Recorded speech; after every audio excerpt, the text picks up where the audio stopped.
আরে বেটা, Haiti FIFA র্যাঙ্কিংয়ে 83 নাম্বার দল, ওগোর সাথে 3 গোল দিয়ে এত লাফালাফি করতেছস। যদি আলজেরিয়ার সাথে খেলা পড়তো তাইলে বুঝতি কি পরিমাণ কঠিন হয় খেলা। যারা এই ধরনের কথাবার্তা নিয়ে নাচানাচি করতেছেন, আপনাদের বলবো ভাই দয়া করে ভিডিওটা স্কিপ করেন, কারণ এই ভিডিওটা আপনাদের জন্য না। এই ভিডিওটা টোটালি ডেডিকেটেড ব্রাজিল ফ্যানদের জন্য, কেননা একমাত্র ব্রাজিল ফ্যানরাই বুঝবে যে দলের এই মুহূর্তে মানে ব্রাজিলের এই একটা পজিশনে এসে এই 3-0 গোলের একটা জয় আমাদের ব্রাজিল ফ্যানদের কাছে ঠিক কি পরিমাণ মিন করে। এই দল নিয়ে এই জয়টা দেখে আমরা কি পরিমাণ আনন্দিত। ব্রাজিল আজকে হাইতির সাথে খেলছে 3-0 গোলে, যার কারণে ব্রাজিল এখন তার গ্রুপের চ্যাম্পিয়ন। মরক্কো স্কটল্যান্ডের সাথে 1-0 গোলের জয় পাইছে, তো গোল রেশিওর দিক দিয়ে ব্রাজিল আগায়, যার কারণে ব্রাজিল এখন 1 নম্বরে। লাস্ট ম্যাচের মাধ্যমে নির্ধারণ হবে এই গ্রুপ থেকে কারা চ্যাম্পিয়ন হয়ে উপরে যেতেছে আর গ্রুপ কে সেকেন্ড হয়ে উপরে যেতেছে। আশা করতেছি ব্রাজিল চ্যাম্পিয়ন হবে, কেননা পরবর্তী ম্যাচে আমাদের নেইমার জুনিয়রও ব্যাক করতেছে, এটা খুবই একটা খুশির খবর। আনচেলত্তি আজকে পোস্ট ম্যাচ কনফারেন্সে এটা কনফার্ম করছে। ব্রাজিল আজকে খেলছে, কি পরিমাণ ভালো খেলছে এটা ব্যাখ্যা দেওয়ার মানে কোনো ভাষাই আমার কাছে নাই। রাইট উইংয়ের দিক দিয়ে রাফিনহাকে স্টার্ট করানো হয়েছিল, বাট রাফিনহা 39 মিনিটের দিকে একটা ইঞ্জুরি পড়ে গেছিলো।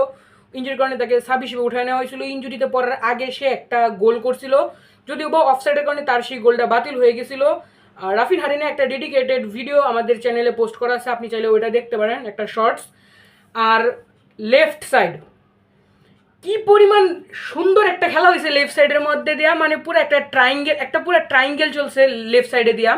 ভিনি, মাথিউস কুনিয়া আর পাকেতা, তারা তিনজনে গুছায়া এত সুন্দর সুন্দর কিছু অ্যাটাক দিছে, আর যে 3টা গোল এক্সিকিউট করছে মানে পুরা দুর্দান্ত, বলার মতন না। অ্যাজ এক্সপেক্টেড ছোট দলগুলোর মতন হাইতেও লো ব্লক ডিফেন্স নিয়ে খেলা স্টার্ট করছে। 5 জন ডিফেন্ডার সবসময় নামায় রাখছে, মানে তারা খিচ্ছে ডিফেন্স করছে, সর্বোচ্চ পরিমাণ চেষ্টা করছে ব্রাজিলের ডিফেন্সিভভাবে আটকে রাখার, যাতে ব্রাজিল গোল দিতে না পারে। কিন্তু ব্রাজিল দলের সবচেয়ে বড় অ্যাডভান্টেজ ওইটাই যে তাদের অ্যাটাকার আছে, তারা অ্যাটাক দিছে এবং ওই অ্যাটাক থেকেই তারা 3টা গোল বাইর করে নিয়েছে হাফ টাইমের আগেই। সেকেন্ড হাফে গিয়ে ব্রাজিল একটু নিজেদেরকে ধইরা খেলছে, একটু গুছায় খেলছে। আমার মতে এটা 100% ঠিক আছে, যেহেতু 3-0 গোলের একটা লিডে আমরা ছিলাম, সেহেতু এই মানে ধইরা খেলাটা খুবই একটা ভালো। কেননা সেকেন্ড হাফে হাইটি প্রচুর পরিমাণ ফিজিক্যাল খেলছে। তো এই মুহূর্তে যদি কোনো একটা প্লেয়ার ইঞ্জুরি হয়ে যায়, রাফিনহা ইঞ্জুরি হয়েছে, তার ইঞ্জুরিটা কি পরিমাণ আশা করি আপডেট পাওয়া যাবো আমরা। আশা করি তার ইঞ্জুরিটা বড় না হোক। তো সেই এমন একটা মানে গোটায় খেলাটা আমার কাছে মনে হয়েছে ঠিকই খেলছে। তো এরপরে আসি কার্লো আনচেলত্তির কথায়, মানে আনচেলত্তির এনে কি বলবো, যতই বলবো ততই কম হয়ে যাবে। পুরা ব্রাজিল দলটারে নিজের হাতের ইশারায় একটা চুটকি বাজে পুরো পাল্টায় দিছে।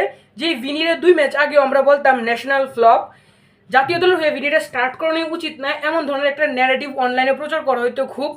সেই ভিনি এখন পর্যন্ত দুইটা ম্যাচ খেলছে, দুইটা ম্যাচে 2টা গোল করছে, 2টা ম্যাচেই প্লেয়ার অফ দ্য ম্যাচ হয়েছে সে।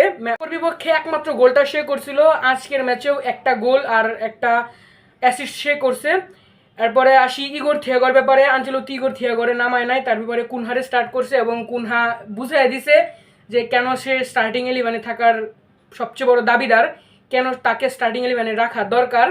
আর এরপরে আসা যাক এনরিকের ব্যাপারে। গত ম্যাচে আমরা আলোচনা করছিলাম আনচেলত্তির উচিত এনরিকে নামানো, নাম্বার 9 পজিশনে সে টপ নোচ একটা পারফরমেন্স দেয়। এনরিকে আনচেলত্তি আজকে নামাইছে, এনরিক একটা গোলও দিছিল, যদিও বা সেই গোলটা অফসাইড হয়ে গেছিল। এই তো এই হলো ব্রাজিলের ম্যাচ নিয়ে আলাপ আলোচনা। মানে এক্সাইটমেন্টের ঠেলায় আমি বেশি কিছু বলতে পারতেছি না। ব্রাজিলের নেক্সট ম্যাচ স্কটল্যান্ডের বিপক্ষে এবং সেই ম্যাচে নেইমার জুনিয়র ব্যাক করতেছে। আনচেলত্তি বিষয়টা কনফার্ম করছে, নেক্সট ম্যাচে আমরা নেইমারকে দেখতে পাবো। এখন স্টার্টিং 11-এ থাকে নাকি পরবর্তীতে সাব হিসেবে তাকে নামানো হয়, এটাই বড় প্রশ্ন। আপনার কি মনে হয় ব্রাজিলের এই গ্রুপ থেকে কারা গ্রুপ চ্যাম্পিয়ন হবে, ব্রাজিল নাকি মরক্কো? জানান কমেন্টে। আর সামনের ম্যাচে নেইমার জুনিয়র কয় গোলে ব্রাজিলকে আগায় রাখবে সেটাও জানান।